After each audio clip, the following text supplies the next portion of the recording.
This is a horse on me. But I did find out that in a race for life and death, the police laboratory is where they make the photo finish.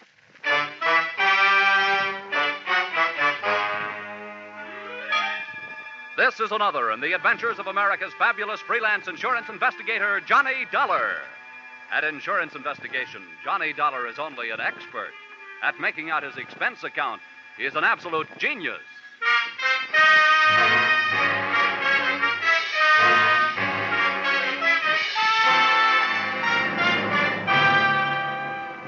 Expense account submitted by Special Investigator Johnny Dollar to Hartford Branch, Lloyd's Underwriters Association. The following is an accounting of my expenditures during investigation of the circumstances threatening the life of the insured, the racehorse Piledriver. Or, he'd have been way off his feet if I didn't know my oats. Or, it's great to get a kick out of life so long as it isn't a kick in the head. Expense account item 1. 18 cents, one package of cigarettes. You may consider this a personal item, but that's where this case really started. At the cigar stand, ground floor, terminal office building, here in Hartford. I'd come down in one of the elevators and noticed a little guy with a cane standing with a starter. After I passed them, I felt myself being pointed out. And not being the type who likes being followed for long periods of time, I gave myself a good reason to stop and look things over. Hello, Mr. Dollar. Hiya, Mac. Give me a pack of Luckies, will you? I just sold you a pack when you came in. I know. But things may really start smoking any minute. Here. Good morning to you, sir. I've been led to believe that you were one Mr. John Dollar. Would that be a fact? Yeah. I'm Dollar. What can I do for you? Well, I am quite a famous fellow myself. Perhaps you've heard of the fabulous jockey Earl Sand? Yeah, but... Well, next to him, I was among the best. May I introduce myself? I'm the famous little Nettie Montana, sometimes called the short Johnny Longden. Shake hands. Oh, how do you do? Now, to business. I think I have a way for you to solve my problem and make yourself an honest buck besides. Oh, now, whoa, pony boy. You're wasting your time. I don't bet the horses, and when I do, I don't buy tips from touts. Oh, now, wait a minute, pal. I did not introduce myself for the purpose of being insulted. I will have you know that I, too, do not consort with touts. I will thank you to keep a civil tongue in your head. Oh, I can see this is going to be one of those days. What is your problem, mister? Well, it is a problem best not overheard by people in the lobbies of office buildings. But this much I can tell you. It is about a horse and $50,000 insurance. That is why I came to you. Well, I'd be richer if I'd known more about horses, and poorer if I'd known less about insurance. Maybe in this thing I can break even at least. Come on. I hope you are not too much of a purist to ride in a taxi. Little Nettie looked like he'd stopped growing physically at the age of 14. And every once in a while he talked like his mind had also called it quits at about the same time. The only thing slick about him was his hair. The only thing sharp, his clothes. Liars always talk too much, and little Nettie wouldn't say a word until we were inside my apartment. So even before he started his pitch, I half believed it.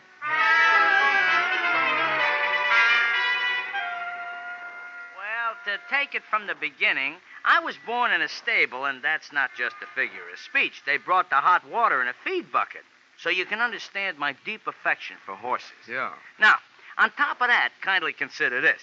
One horse in particular, a very brave steed by the name of Piledriver, has not only made me very famous, but has also made me a very large pile of hay. I have ridden Piledriver to a win position since he was a maiden. Piledriver, huh? Quite a hunk of horse. You remember? Yeah. Then you might also remember that he was on his way to becoming one of the big money winners of all time. Until I had to go and fall off a livery stable horse while teaching a girl how to ride in Central Park. It busted up my leg, and I might add, my future. To say nothing of Piledrivers. He hasn't won a race since I got grounded. Yeah, well, what's all this got to do with insurance? Mr. Dollar, they are going to murder him. Oh? Can you guess why? I can try. Piledriver is heavily insured. He is also no longer winning races. He is also a man who can't have a family. No good for studs. So if Piledriver should trip and break a leg, the owner would be entitled to shoot him, and he'd still collect the insurance. I know. It's been done. You have hit the horseshoe nail on the head. Mr. Dollar, I have a considerable bundle of money stashed away, and I am willing to devote a considerable lump of it to the purpose of saving Piledriver. Now, maybe you wouldn't understand such a thing, but I happen to love that horse. I understand it, Nettie. Where is he? Well, he is currently stabled at a track named Hiawatha. Oh, by the shores of Gitche Gumee? No, by the shores of Lake Michigan. This is located slightly north of a place called Chicago. 5 telephone calls and a few hundred questions later, I learned that Piledriver was insured by your company. Got the assignment and was on my way. So, expense account item 2, airfare, Hartford to Chicago, $57.72. Little Nettie insisted on coming along, and he kept the hum of the plane from being humdrum as follows. Well, Johnny, the gentleman who owns Piledriver is an old Kentucky mint julep sponge named Colonel Faraday Bushnell. Mm-hmm. Now, this character has a very black heart hiding beneath a head of white hair. I see.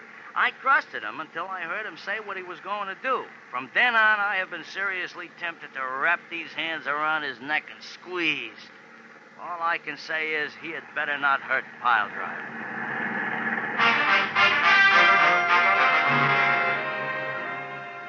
Expense account item 3, $16.40. Cab fare, Chicago Municipal Airport to Hiawatha Racetrack. Arrival time, 10 a.m. To me, a racetrack always smells good, of horses, green grass, and excitement. Here you are, driver. Keep the change.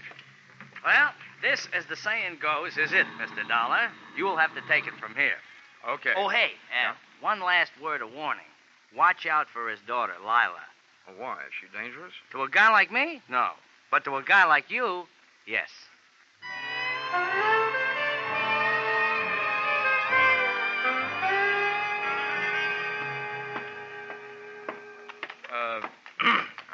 Pardon me, miss. Can you tell me where I'll find the boss around here, Colonel Bushnell? Oh. I was just going to chase you away. But you don't look like just another hay and grain merchant. What you selling? I'm not. I'm buying. Where's your daddy? How do you know the colonel is my daddy? Well, he told me he had a pretty daughter. Oh, well, thanks. Just who are you, mister? Well, as for the name, that's Johnny Dollar. As for my business, that's trying to buy one of your father's horses. Well, the colonel won't be back for a little bit, but I'm bossing while he's away. I'll tell you now, I don't think he's figuring on selling any of his horses. But I'll be glad to show them to you. Good enough. But there's only one I'm really interested in. Piledriver. Piledriver? Why, no, Daddy wouldn't sell him. Why not? Why, he's practically one of the family. He put me through the last 2 years of college. Do you mind if I see him anyway? Why, no, not at all. Right over here. Okay. Here, baby. You have company, darling.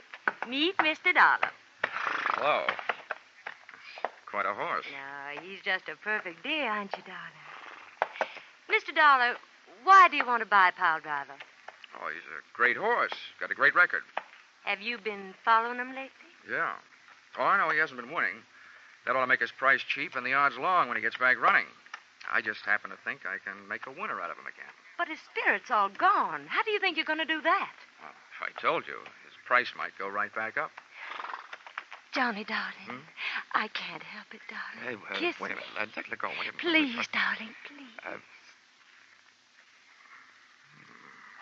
Well, that was great fun. But what was it for? Johnny, you shouldn't have, right out here in the open. Huh? Oh, Leo. Yeah. What's going on? Now, wait, Leo, honey. This guy ain't your brother. He'll wish he was. Besides, that's no way to kiss brothers. You, get out of here. Look, Buster, if you aren't this girl's father, you'd better start doing some wishing. Oh, you think so, huh? This is the roughest game of post office I ever got mixed How up do you in. like that, please? Johnny! Johnny, what are you doing to him? Hammerheads like this, hammer locks.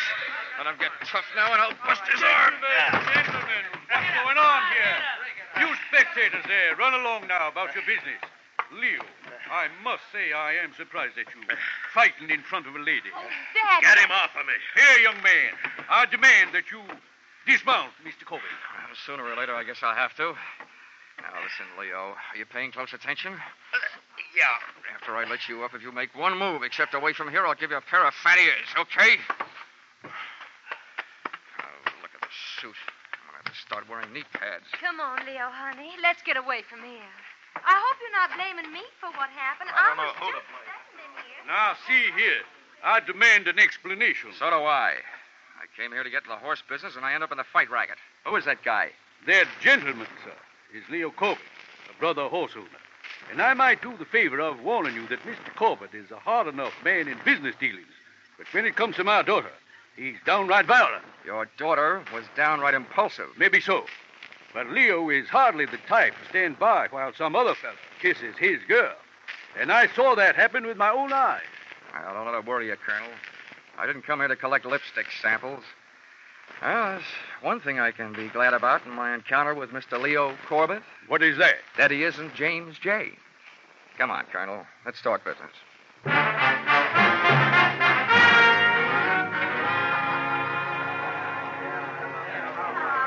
Hey, bartender. Hey, Mr. Dollar, over here. Oh, never mind. There's my man over there. How are you, Ninny? Oh, I'm fine. Hey, but you, where did you catch that mouse under your eye? Oh, I'm sharp as a trap, I am. You were so right about Miss Bushnell. She's not only dangerous, she's daffy. Huh? I didn't know she could hit that hard. Oh, she didn't. Let's just say that she has a novel way of introducing people to her boyfriend. Oh. You know him? Leo Corbett? Well, if I knew any more, I'd be the Racing Commission's witness. He owns a string of very fast horses who run very slow until the odds get right. Then he bets them up to the brisket, wins himself a potful. It's also rumored that he is stiff competition to the Perry Mutual machines. He books big bets among the owners. Well, they'll catch up to him sooner or later. They always do. Amen. But about that Yeah? human glue factory, my friend, the horse-killing colonel. What's with him? Well, I offered him $60,000 for Piledriver. Huh? That's $10,000 more than he'd get if he knocked him off and collected the insurance. Yeah, where are you going to lay your mitts on 60 G's? I haven't got that kind of dough. We don't need that kind of dough, little Nettie. You see, I told Bushnell that I was sending to California for my private vet, and that he'd be here in 3 days. And that once he pronounced the horse sound, I'd give him the money. Yeah, but that only means that Piledriver is safe for another 3 days. And then what? In those 3 days, it's up to me to prove intent. And if it's there, I'll prove it. And have the policy canceled. Once that's done, he'll probably be willing to peddle the horse for $10,000. That I can handle. But in the meantime, I'm not taking any chances, see? I'm keeping Piledriver under my own personal eye. I wish you wouldn't, Nettie. We don't want the colonel getting suspicious. I can't help it, Mr. Dollar. I just can't help it. Okay, Nettie, but don't blow it. Be careful.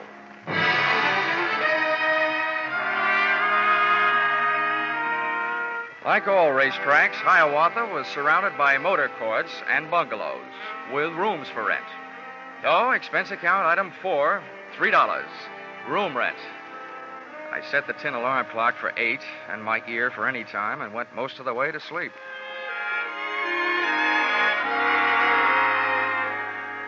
First things being first, I dreamed of girls.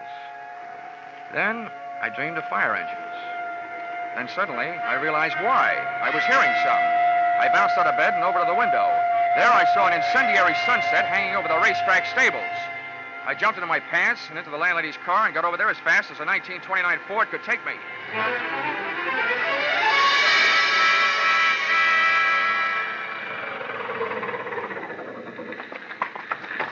Hey, you. What? How'd it start? It started swinging those tables. I don't know how, but the guards were looking for a little guy with a lamp who was hanging around. Oh, where'd he go? I didn't see him, but I hear he ran in the fire and didn't come out. Some crank, I guess. I had one particular horse to get to in a hurry, and I hoped one particular guy. The door to Piledriver's stall was closed and padlocked. I crowbarred the stable out of the wood with the pick end of a fire axe. Threw the door open, grabbed a lungful of fresh air, closed my eyes, and slammed into the smoke. I could have been smoked to death, burned to death, or stamped to death, but I had to take the chance. Steady, yo. Whoa, Piledriver. Now, take it easy. Easy, boy. I whacked him on the rump with the axe handle and then dropped it. I slipped to my knees, started groping across the straw-covered floor. I knew that if there was any air in there, that's where it would be. And if there was an ex-jockey in there, that's where he would be. And that's where he was. In the first corner I tried. I crawfished backwards toward the door, dragging him, inch by inch, out into the clean, cold shower of fresh night air.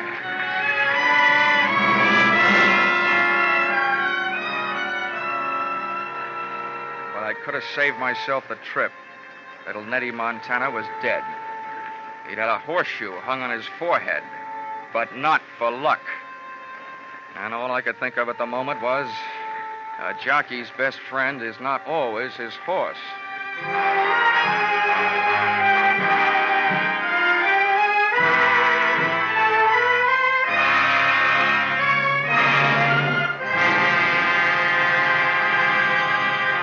In just a moment, we will return to the second act of Johnny Dollar.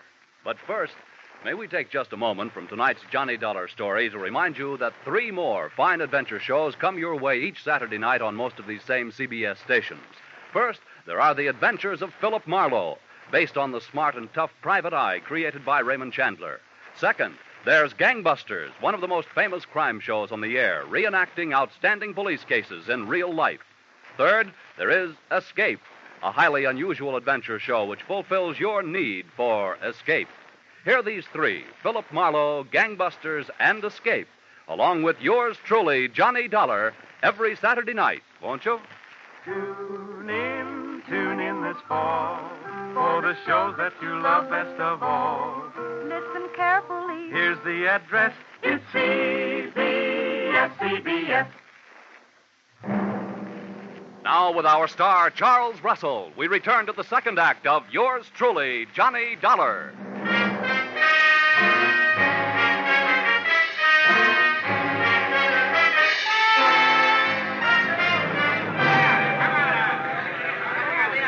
Tough luck. Nice try, little Nettie. Mr. Dollar, this is horrible. Why, it's little Nettie. It sure is. What's left of little Nettie? You don't...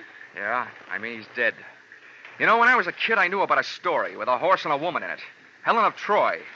I should have remembered that before I tangled with you. Why don't you get lost? Why, whatever's the matter with you? Look, Miss Bushnell, 2 minutes after I met you, you bagged me into a fist fight with your boyfriend with a phony kiss. I don't know how much you had to do with putting little Nettie where he is, but I intend to find out. Why, you're insane. Any fool, even you, Mr. Dollar, can plainly see that this boy's been kicked in the head by a horse. Lila, child, what are you doing here? Why, I saw the... Why? Who's that on the ground? Why? It's little Nettie. Don't tell me he's dead. What would you be if you got kicked in the head by a horse, Colonel? Why, the poor boy. I held this lad in deep affection until just a few months back. He was my best jockey. What on earth was he doing around here at this time of night? From all I can see, little Nettie swapped his life for Piledriver's. As small as he was, it's a pretty big price to pay. Although I guess you wouldn't think so, would you? What? What's that? I demand an explanation of precisely what you mean, sir. I mean that to some people, a dead horse is more valuable than a live one. Too bad you can't go count your money. I gotta take my friend to the morgue. An hour later, little Nettie was resting better than I was. I'd made my report to the police and was back pacing the floor of my rented room. There wasn't a long walk.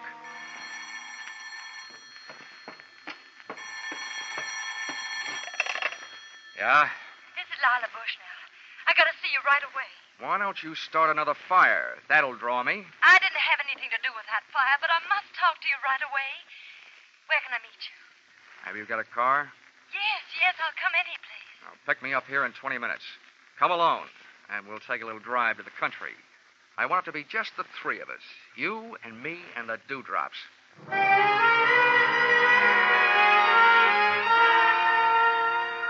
Dawn was making a dark gray promise in the sky when she picked me up, and a few easy-to-please birds had found something to sing about.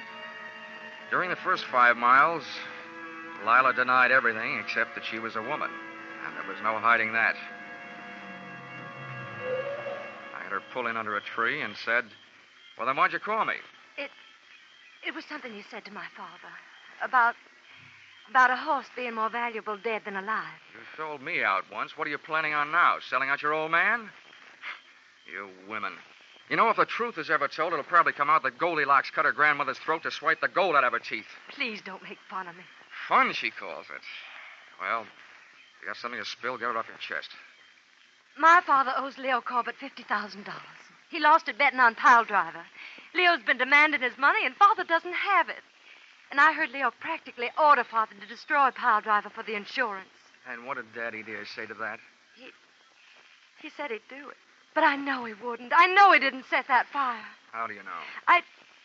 I just know, that's all. Now, that'll sound good to a jury. Why are you coming to me with all this stuff? Because you're our only hope. Can't you buy Piledriver right away? It would solve everything. Everything but one thing. What's that? Why did you go to all that trouble to get me punched in the eye? Oh, that. Yeah. I just wanted to show Leo that he wasn't going to have everything his own way. And you look strong enough to do it. Wow. That's a stupid answer. Why not? Makes a stupid kind of sense. She dropped me off at my rooming house where I dropped off to sleep. It was, however, only a 4-hour plunge. Expense account item 5, $6.50. Cab fare to headquarters, Homicide Division, Chicago Police. That's one city where the cops still wear an old-fashioned star, but they sure do operate with a new-fashioned speed. As witness the enclosed report made by Lieutenant Craig 6 hours after filing of inquiry.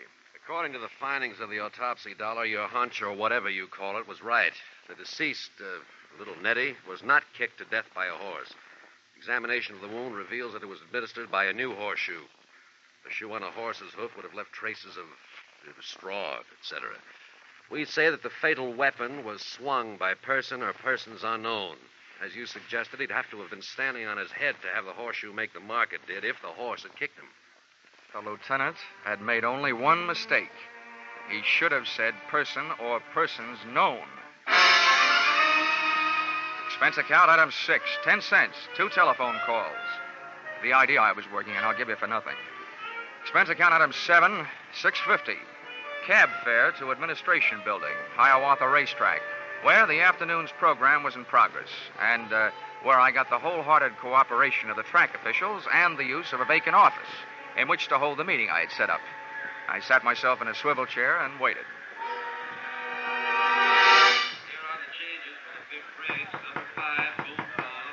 Come in. Mr. Dollar, I can't tell you how happy I am that our little transaction is about to be consummated. If you have the money with you, sir, Piledriver is yours. Now, wait a minute, Colonel. Let's not go consummating too quickly. But, my boy, you indicated over the telephone. I indicated over the phone just this. I said my offer was as good as it ever was. And to tell you the truth, it's not very good. Now, see here. Who's that? Sit down, Colonel. Come in. Why, Leo, what are you doing up here? Anytime anybody shows up to hand over $60,000 to you for Piledriver, I'm going to be here. That's exactly what this smart guy called me up to tell me he's about to do. Now, gentlemen, let's take it easy. Before I do anything, I want to make sure I'm not doing business with a murderer. Sir, I demand an explanation. What about you, Leo? Yeah, so do I. Well, here it is. The Chicago police know 2 things. 1, that last night's fire was set. And 2, that little Nettie was murdered. And that little Nettie got a couple of lungfuls of smoke before he got hit over the head with a horseshoe. That means that whoever hit him over the head sucked in some smoke, too. Well, I've never heard such a pack of nonsense in my life. What are you getting at, wise guy? Just what I told you. I don't want to do business with a murderer, especially $60,000 worth. But I've made it easy on you to prove that you aren't. You see, I got a doctor in the next room with portable X-ray equipment. If you've got fire smoke in your lungs, it'll show up. Now, how about it? Why, this is ridiculous. Why don't you leave the Dick Tracy stuff to the funny papers? Because I don't feel like laughing. Now, once more, how about it? Pettit, I still don't know what this tomfoolery is about, and I'll feel downright silly while I'm doing it, but I'm willing to take my chances. Okay. Leo, you're first. Follow me.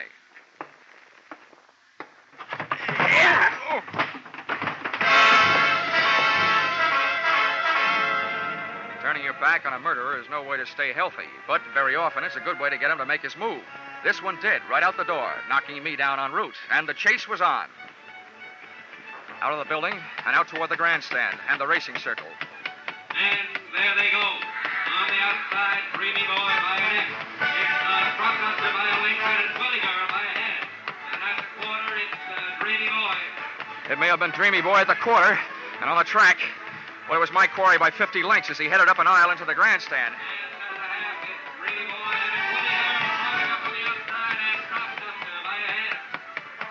Dreamy Boy was still doing fine down there, and I was moving up here, but up near the top of the grandstand, and onto the ramp leading to the press box section.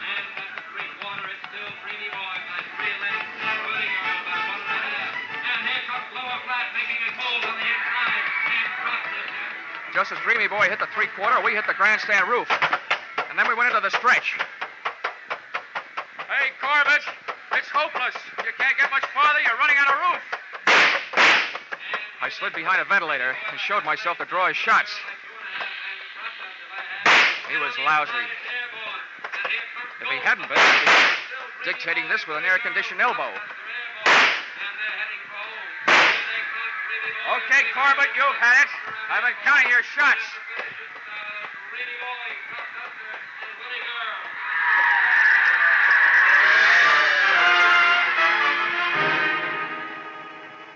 Corbett tried a few ventilators himself, and then apparently he decided the second time he fought me, he'd do better. He rushed in swinging. I was doing great trading punches, but he finally moved inside and threw one. I ducked low, but he came up fast with his knee. I sat down, and he took off, straight to the back corner edge of the pitched roof. He swung over the side and started to shinny down the 100-foot rain pipe. But that pipe was built to carry rain, not people.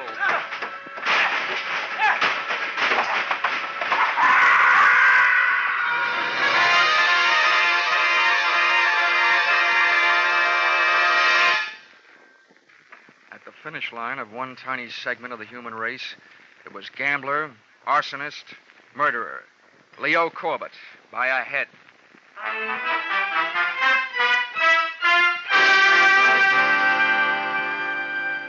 Expense account item 8. Dinner for two at the Shangri-La in downtown Chicago. $34.40. Dinner itself only took 40 minutes and 8 of the dollars. The rest of the evening and the money was spent listening to the story of her life. A story which would not by any means win any Pulitzer Prize, or for that matter, any husbands. But sometimes when you're interested in a girl like Lila, you have to act like you're interested in what she's saying. Expense account item 9, $57.72. Airfare, Chicago to Hartford. Item 10, $1.50. One book to read on airplane, titled How to Win at the Races. As if I just hadn't found out. Expense account total, $1,449.22. I guess you could call that horse sense. Signed, yours, truly, Johnny Dollar.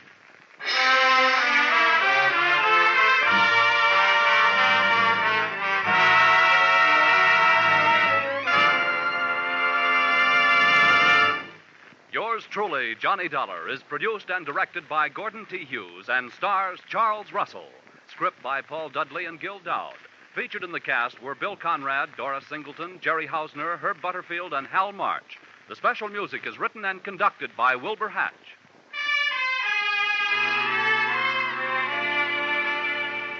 Be sure to be with us at this same time next week when another unusual expense account is handed in by Yours truly, Johnny Dollar.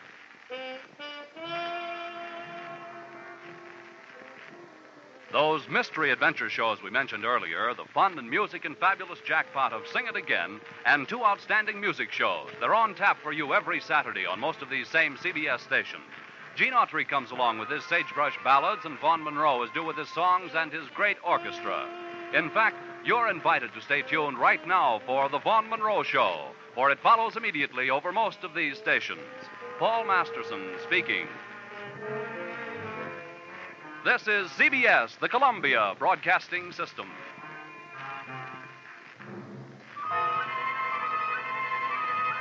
Thank you.